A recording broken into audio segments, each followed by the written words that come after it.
જોડાયેલા છે, તમારા આત્મા સાથે જોડાયેલા છે. એનું પ્રત્યક્ષ ઉદાહરણ એના નામના આધારે તમને ખબર પડશે કે 3 ખરાબ ચોઘડિયા છે ને 3 સારા ચોઘડિયા છે. 6 અને 7મું ચોઘડિયું ખરાબે નથી ને સારું નથી, એટલે એનું નામ આપણે આપ્યું છે ચલ ચોઘડિયું.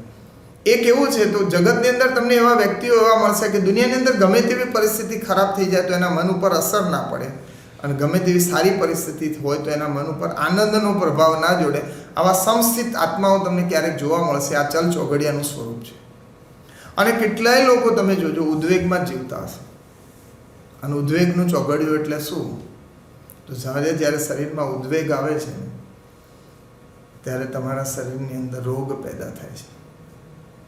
જી, જેટલું તમારા શરીરની અંદર ઉદ્વેગ, ચચરાટ, બીજું શું કહેવાય, ચંચળતા, એકદમ સ્થિરતા ના હોય, આ બધું ઉદ્વેગમાં સમાવી લે છે. જ્યારે ઉદ્વેગ તમારા અંદર પ્રવેશ કરે છે ત્યારે એની સાથે તરતનું જે ચોઘડિયું છે રોગ તમને લઈને આવે જ આવે છે.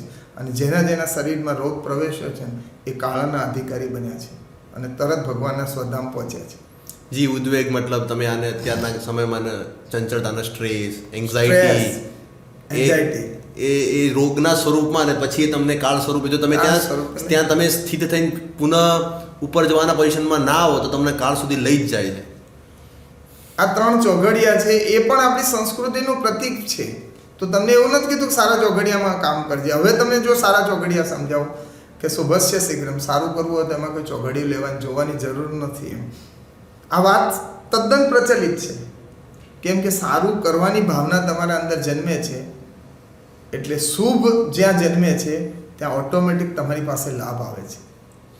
લાભ મેળવવા માટે તમારે કોઈ જગ્યાએ દોડવાની જરૂર નથી. એમ સ્વયં જ્યાં તમે કોઈનું શુભ એટલે સારું વિચારો છો, તમારા માટે સારું વિચારો કે પડોશી માટે, બીજા માટે કે દેશ માટે કે સંસ્કૃતિ માટે સારું વિચારવાની નિસ્વાર્થ ભાવથી પ્રક્રિયા ચાલુ થાય.